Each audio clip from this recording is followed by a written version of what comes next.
Like with every new Pokemon trailer, you gotta go to the website to get the full details about what is going on, and oh my goodness, it just does not end with Pokemon Legends ZA, so that is what we're going to be covering in today's video.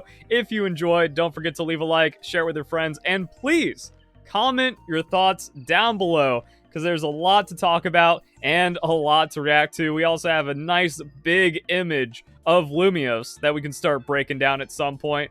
So let's get into it. We're starting off by visiting Lumiose City. So it's set in Lumiose City, where an urban redevelopment plan is underway to shape the city into a place that belongs to both people and Pokemon. Compared to Lumiose City as it appeared in Pokemon X and Y, more greenery adorns the city alongside facilities with a cutting-edge feel. So yeah, it's actually already been upgraded a little bit. We're in the middle of the redevelopment. We aren't like in the past trying to build up anything in Lumiose.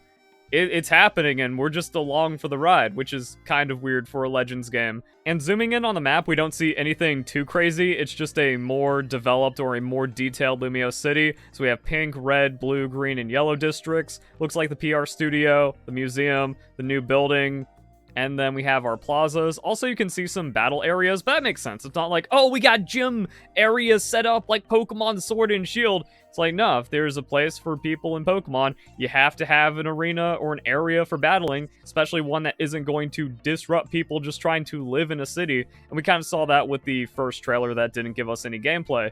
So you can't like really super hard break it down, but it looks nice. It's like, yep, we have more Lumiose City, and you can compare that to Lumiose from the anime.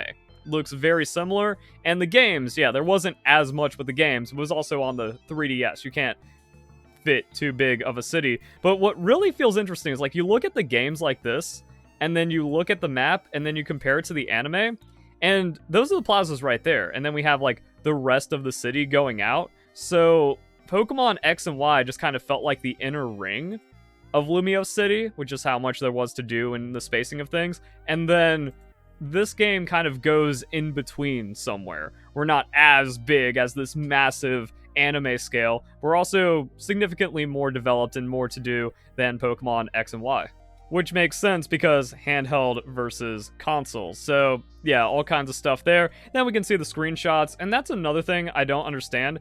Anyone saying this is Pokemon Scarlet and Violet graphics is brain dead or just too toxic to be saved. That they're only looking for ways to hate on Game Freak, even though there were no problems with Pokemon Scarlet and Violet. It launched as a completed game that wasn't rushed, and it was no different than any other AAA title release. Yeah, there's going to be glitches and bugs and some graphic issues, but also Nintendo Switch came out in 2017, and it released underpowered in 2017.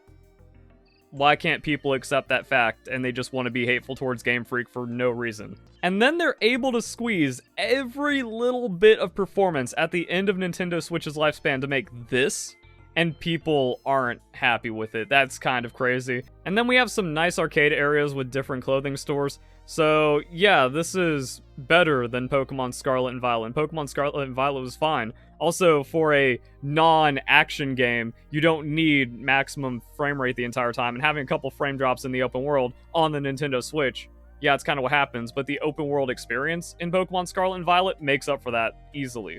And people are also saying the game feels empty. And I'm just wondering, like, where are the NPCs getting these ideas from? Like, Twitter, social media, some other bad actor content creator that's just lying about what's in front of us? We're like, yeah, all the cafes and stuff are lively. The streets have people in them, and then the rest are going to be the wild areas. It feels like a city. Sorry that they can't put 500 actual individual AI people inside of a game on the Nintendo Switch, and it's not going to be for Nintendo Switch 2. Or if it is, it was developed for Nintendo Switch 1, and that's going to be like backwards compatibility and stuff. So yeah, they can't go all out. That's Generation 10. The story begins, and that's probably why it's also taking place inside of a city. And look at this! The city feels alive and has people. And yeah, how can anyone have a problem with any of this? I don't know. People are upset about the wrong things.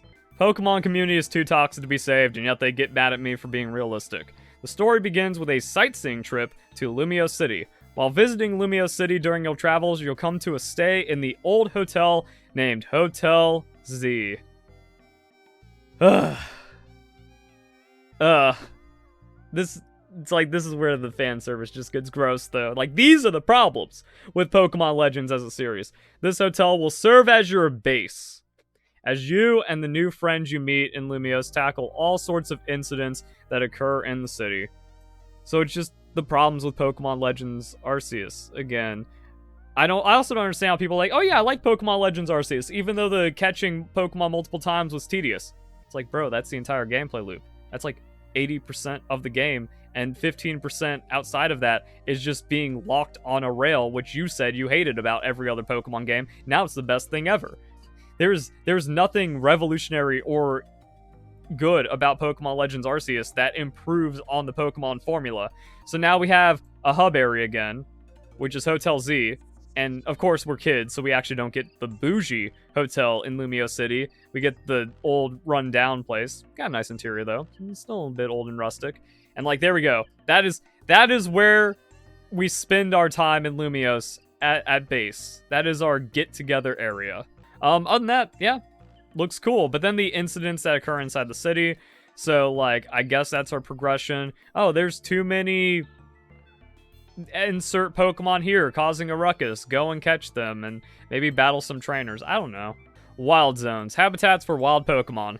As a part of Lumiose's urban redevelopment plan driven by a large corporation called Quasartico Inc., the city has been outfitted with wild zones.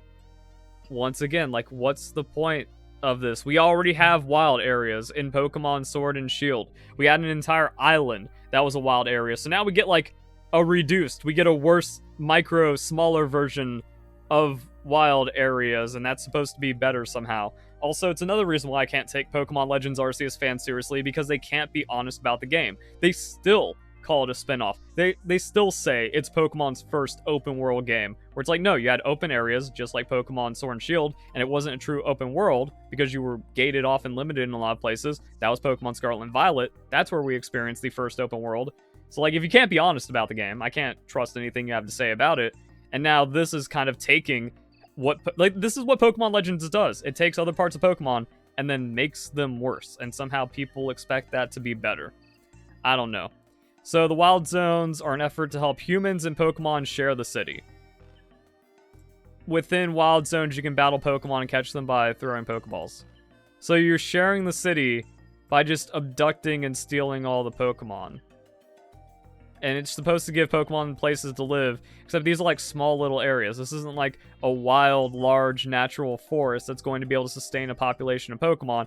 It's a small little alley or corner of the street that, like, even if you just take this, like, what, 100 Bunnelby fit in here? You can catch that out in a day, especially if it's a city with tens of thousands of people living in it. So that actually makes no sense, and I just realized, like, how completely nonsensical it is, even though it looks nice. See, people are upset about the wrong things. The wild zones look nice. Having, like, these bio-habitats for Pokemon is cool, but this is, like, the wrong way of going about it, because, like, the Pokemon can share the rest of Kalos. We're not allowed to visit it. We're taking place entirely within Lumiose City.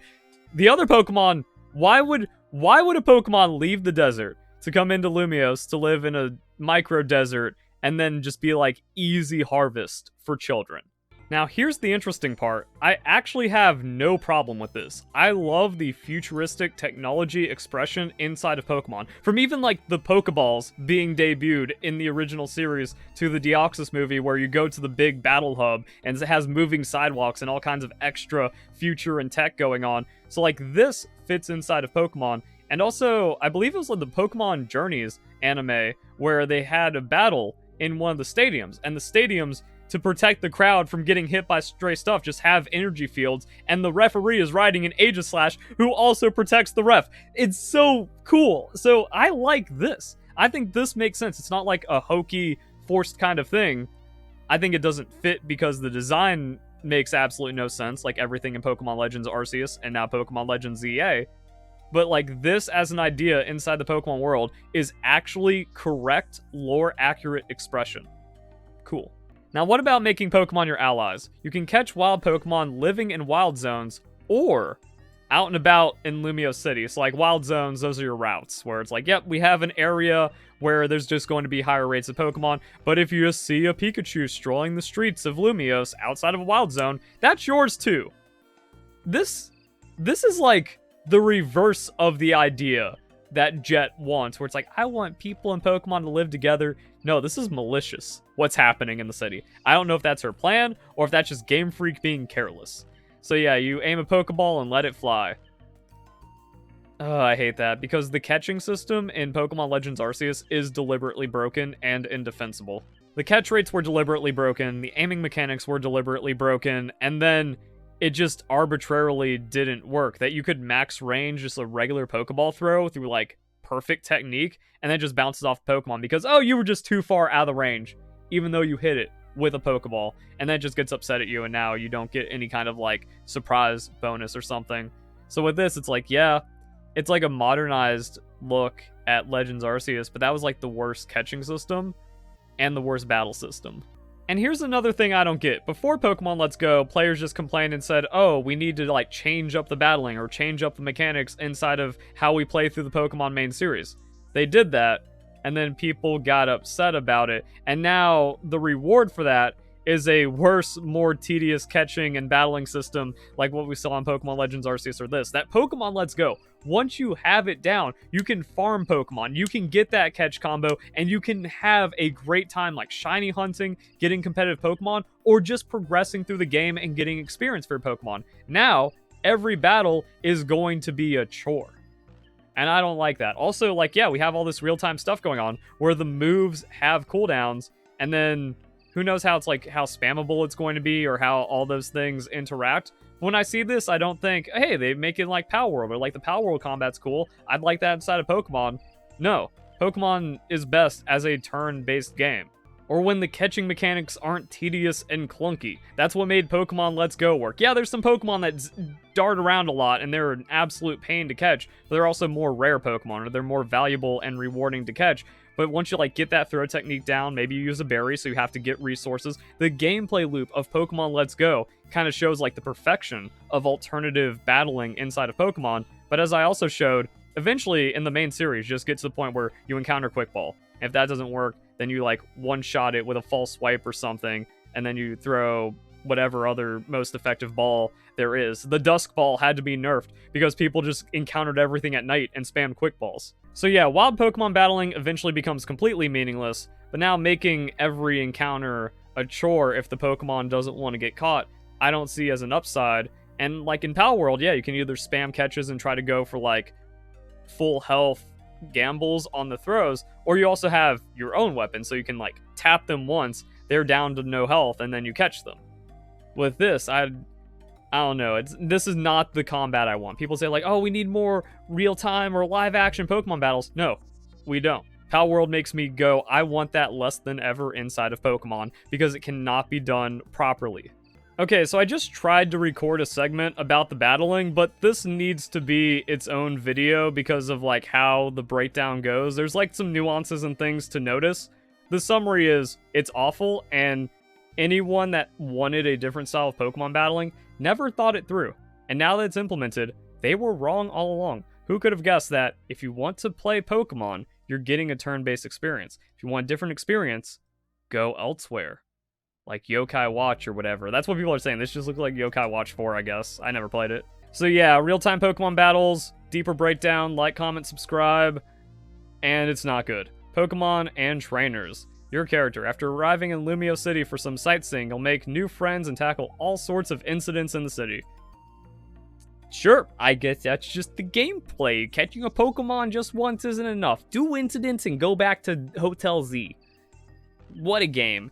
And then our first partner Pokemon, keep cramming that down our throats, huh?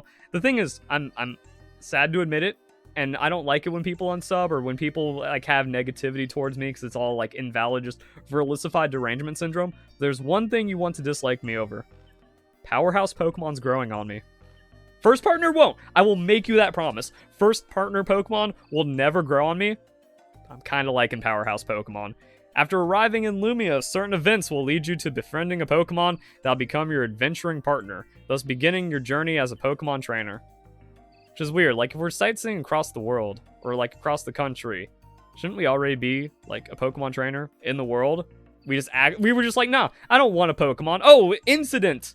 I'm friends with Totodile now. And I didn't really react to this when the Pokemon Presents dropped, because my philosophy on the starters is that so arbitrary it doesn't matter. The only correct choice is all the Kalos starters, because we only had 1 year in Kalos. So actually being able to have another adventure with the Kalos starters is the only thing that makes sense. Outside of that, it's random fan service or just whatever arbitrary picks you're going for. This makes the least amount of sense. This is the worst combination possible. We have Chikorita and Totodile, but no Cyndaquil. But we can't do Cyndaquil because we had to do Hisuian Typhlosion fan service for Pokemon Legends Arceus. And then why two of the same generation with Tepig just completely out of place? And why not Snivy instead of Tepig or Oshawott? So you picked the worst Johto starter, and you picked the worst Generation 5 starter. Totodile's fine. Any other combination. Snivy lit in Totodile. Rowlet Torchic Totodile. Poplio Torchic Snivy. Again, like all the fake leaks kind of covered the best of the combinations, but like, wow, that's just a complete joke. Game Freak does not care at all. And then we get some high-res pictures, which make the Pokemon look alright, except for Totodile. That just seems way too plasticky and off. I don't know why. Maybe it's just me. And then we have our rivals, which are just us with pink hair, I guess. Make a friend who lives and works at Hotel Z, supporting the owner however they can. Wait, AZ is actually down that bad? He doesn't get... He was the king. He doesn't get any kind of, like, social benefits. I know he did a lot of bad stuff, but at the end of Pokemon X and Y, it seemed like a happy ending for everyone. So they may come on strong at times, but they like helping people in Pokemon. They're quite skilled at Pokemon battles. This is just translation for annoying. They're just going to be annoying. So the appearance you choose at the beginning will determine who appears. I don't know if it's male counterpart or versus female anti-counterpart, whatever. Let's start with the basics. A Pokemon trainer is someone who battles with Pokemon. Oh boy, I can't wait for the Legends Arceus style of getting a cutscene every 5 steps and that you don't get to play the game for more than 5 minutes at a time. That's going to be really cool. That's right, we're from out of town. We find a Totodile. Totodile likes us. Now we're a Pokemon trainer, so we have to be instructed of what that means in the Pokemon world. Alright, AZ. One thing I got upset with was I was like, oh man, they gave him knee pads because he's just a frail old man now. No, he actually always had that knee brace. His left knee wasn't doing so good after 3,000 years. I get that. People also said it looks like he has a tail. It does, but it's also his hair. But it's weird that they did that. And now, like, yeah, he went, like, the biggest downgrade in history. But he has his Floette now. So that's cool. Good for him. AZ is a man who stands over 9 feet tall. He's the owner of Hotel Z and claims to be 3,000 years old. He quietly harbors a strong determination and will. Now, I did want to believe that AZ wasn't actually 3,000 years old in Pokemon X and Y. But, like, the Floette lines up. His story is true. And they kept, like, retelling it. We have Pokemon Generations and Pokemon X and Y. So is that... Actually, now, maybe that makes sense. Even though even at the end of Pokemon X and Y, it seems like everyone should have just believed that this is the actual king. Instead, they just saw him as a crazy homeless person, and he was able to scrape together enough money to get a crappy hotel and have kids work for free or just live under there and help him out a bit. So yeah, I am AZ. As the owner of this hotel, I welcome you. And that, I don't know if I'd be upset or not, or if it turns out that this dude's just a fraud and that's what Pokemon Legends is about. AZ's, well, he said it's been over 3,000 years. I gotta believe him. So yeah, like, it's either a kick in the pants or it's just kind of like a haha funny, but like, you can't pull the rug that hard. You can't jump the shark just because it's Legends. The unusual Floette looks different from other members of her species and holds a black flower. Also said to have lived for 3,000 years, always accompanies AZ. It's the man from the story! Come on! And then we have Jet. She's the CEO of Quasartico Inc., a large corporation driving Lumiose's urban redevelopment plan with the aim of shaping the city into one that belongs to people and Pokemon. It seems she hopes to deepen the bonds between Pokemon and people by trapping Pokemon in the city to just get enslaved by children, I guess. and she's just going to be that not Cyrus girl from Pokemon Legends, where like, yeah, we have our hub, and she's going to be like, hey, can you help us out, kid, for some reason? And then she has her appreciation for us. And then we have Xerosic. I did a video about it. Vinny Xerosic, you cannot convince me otherwise. He has all the same traits. I don't care if Looker took him into prison. Either this is far enough to where he served his sentence, or he's undercover because Looker thinks that bad stuff is going on with Quasartico. There's a million different ways this could happen. He broke out and completely changed his identity. It's Xerosic. That's going to make you think he's the bad guy because he's like the most evil person from Team Flare. I believe he's reformed. He's on the inside. He's going to stop whatever this evil chick is up to. And who even knows? Then we have the legendary Pokemon Zygarde. So yeah, Pokemon Z. Zygarde's in all the logo and stuff, so it makes sense Zygarde's going to have something to do with it. We just get the full drop. Oh, complete form is going to be part of the game. I also talked about this in my Vinny video, so if you want to watch that after this one, please do. You only get like 3 notifications per day, so no one got that notification because there's too many videos to make about the new trailer. But I wanted to get on that as soon as possible, be like, I said it first. But my overall takeaway from that video with the story is that it's actually impossible to screw up the story of Kalos in relation to Zygarde because it's just been so set up. Like, it has already been mapped out to where unless Pokemon Legends does not care about the actual stories in the Pokemon world and wants to break all canon because it is just careless and hates Pokemon, there is no way you can mess up how Zygarde goes. So Zygarde is made up of a multitude of cell-like components, and it changes form depending on how many of these components have gathered together. Its brain is made up of the cores, the rest of the body is the cells, and then there's also different forms. So we got 10%, we got 50%, he's chilling in the cave, it all comes together for 100%. So either we're going to get all the cells and then make 100% and it goes haywire because it turns out Jet is evil, shocker, or Zygarde doesn't like what Jet is doing and that's why there's a 10% form roaming around the city, which also takes a liking to us. It seems to have taken a special interest in you. What could its connection to the story be? So yeah, you're just a pure-hearted trainer and you're helping like all the disturbances, so Zygarde's like, yo, I think you're cool, and we have the 10% form, which goes 60 miles per hour. So here we have the Scout, keeping an eye on the world, with the cells also being like extra little cameras around all the world, and when things go bad, Zygarde gets angry, and when it summons all the cells, it gets pissed. And I feel like there's only 2 ways it can go that makes sense. Either Zygarde is already sus of Jet, or Jet's evil plan is to create the complete form and try to use it for herself, and then that backfires horribly. So Zygarde's form, when it's at 100%, overwhelming power to suppress those who endanger the ecosystem. From the orifice on its chest, high-powered energy can eliminate everything. So there's our big, ominous, world-ending threat. Its 4 wings and tail can freely change shape to play a variety of roles. Cool. So that's what I mean, like, Zygarde already being so hard established in Pokemon means that it can't be screwed up, unlike trying to fill in the blanks with fan service for Pokemon Legends Arceus, which made it terrible. Hey, you see that guy? You see that guy? He's related to that guy. We're just gonna make shit up. Yep, deal with it. And then we got Mega Evolution, and that's going to go into the battle video because we can see in the Mega Evolution segment that there's some kind of Mega Energy and it drains, so that makes sense, and we can see like the multiple bars and stuff kind of drain down. So if there's like hordes or outbreaks of Pokemon, or if you just mega and clean house, because I talked about like the battling being tedious, and that was like a weird thing about Pokemon X and Y.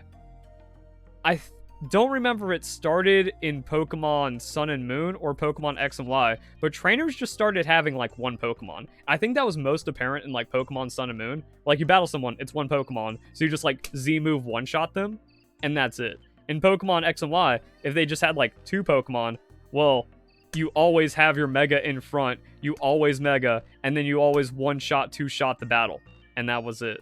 And it kind of like Megas and Z-moves just really trivialized battling and made it whatever. So with this, maybe it clears up the tedium that you see a large patch of Pokemon you want to clear out, or there's experience farming or some kind of other grinding mechanic, and it's like, yeah, you can go and wreck everything. Does Bulldoze actually like AoE? Yeah, it hit both. So like AoE can hit all the Pokemon, catch, That's what Mega is for. And then you have to run around or wait for the energy to refill before you get like the super catching mode or super battling mode. It makes sense. I don't know if it trivializes the game. It seems like it's actually going to be more balanced than the other mechanics we've had. But I also wonder if it just kind of exposes that the entire battle system is stupid and arbitrary. So yeah, more in detail on the other video. And then we go over the megas that are shown. My boy Mega Sableye is back, so that's showing that we have Omega Ruby and Alpha Sapphire megas. So there we go, guys. Hope you all enjoy the video. We got some other videos coming up. I'm thinking about my own separate mega video as well, just kind of talking about the megas, because there's a lot of implications going on here, especially with Pokemon Champions. I've also done a video of that. So if you guys enjoy the video, hope you all have a nice day. Thank you very much for watching.